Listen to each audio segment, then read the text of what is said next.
پاکستان کے army chief general Asim Munir نے اس عہد کا اعادہ کیا ہے کہ پاکستان کشمیری عوام کی حقیقی خودارادیت کی منصفانہ اور تاریخی جدوجہد کی سیاسی، سفارتی اور اخلاقی حمایت منزل کے حصول تک جاری رکھے گا۔ انہوں نے کشمیریوں کی حالت زار کو اجاگر کرتے ہوئے کہا ہے کہ کشمیری عوام بدترین بھارتی ریاستی دہشت گردی کا شکار ہیں اور بھارت نے مقبوضہ خطے کو ایک فوجی چھاونی میں تبدیل کر دیا ہے۔ پاکستان ملٹری اکیڈمی کاکول میں 147ویں پاسنگ آؤٹ پریڈ سے خطاب کرتے ہوئے انہوں نے کہا کہ پاکستان کشمیری بھائیوں کی تاریخی جدوجہد میں ان کے ساتھ چٹان کی طرح کھڑا ہے اور یہ حمایت تب تک جاری رہے گی جب تک مسئلہ کشمیر اقوام متحدہ کی قراردادوں اور کشمیری عوام کی امنگوں کے مطابق حل نہیں ہوتا۔ انہوں نے عالمی برادری کو باور کرایا کہ مسئلہ کشمیر کے منصفانہ حل کے بغیر خطے میں امن کا قیام ناممکن ہے، لہذا اقوام عالم کو چاہیے کہ وہ کشمیریوں کے ساتھ کیا گیا حقیقی خودارادیت کا وعدہ پورا کرے۔ بھارت کے غیر قانونی زیر قبضہ جموں کشمیر میں کل جماعتی حریت کانفرنس نے پاکستان کے وزیراعظم اور آرمی چیف کے ان بیانات کا خیر مقدم کیا ہے جن میں انہوں نے تنازع کشمیر کے حل پر زور دیا ہے۔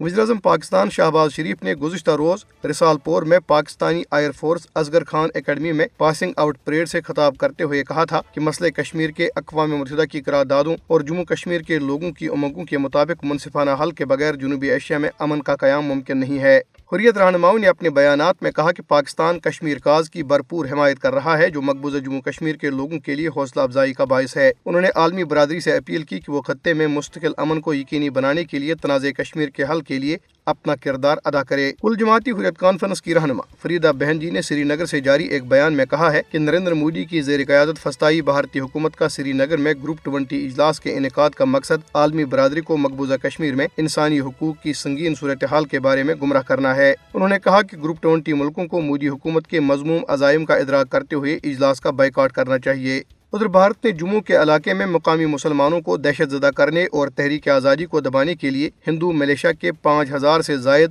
ویلیج ڈیفنس گارڈز کو جو پہلے ویلیج ڈیفنس کمیٹیوں کے نام سے مشہور تھے مسلح کیا اور تربیت دی ہے۔ بھارتی فوج کی حمایت یافتہ اس ہندو ملیشیا کے ارکان ماضی میں جموں کے علاقے میں سینکڑوں مسلمانوں کو شہید کر چکے ہیں۔ یہ ہندو ملیشیا کشمیریوں کی حقیقی خودارادیت کے حصول کی تحریک کو دبانے کی غرض سے مقبوضہ جموں کشمیر میں مستقل طور پر تعینات تقریباً 10 لاکھ بھارتی فوجیوں کے علاوہ ہے۔ اس ملیشیا کے ارکان کے خلاف مختلف اضلاع میں قتل، عصمت دری، فسادات اور بتخوری کے 200 سے زائد مقدمات پہلے ہی درج ہیں۔ دریاسنا جموں خطے کے ضلع راجوری میں ڈنکتن نالے کے قریب بھارتی فوج کی ایک گاڑی سڑک سے پھسل کر گہری کھائی میں گرنے سے 2 بھارتی فوجی ہلاک ہو گئے۔ لندن میں پاکستانی ہائی کمیشن میں منعقدہ ایک تقریب کے دوران برطانیہ میں پاکستانی ہائی کمشنر معظم احمد خان نے صدر مملکت کی جانب سے برطانوی پارلیمنٹ کے رکن خالد محمود اور Jammu Kashmir self determination movement international کے چیئرمین راجہ نجابت حسین کو ستارہ پاکستان پیش کیا۔ خالد محمود اور راجہ نجابت کو برطانیہ میں تنازع کشمیر کو اجاگر کرنے کی کوششوں پر ستارہ پاکستان سے نوازا گیا۔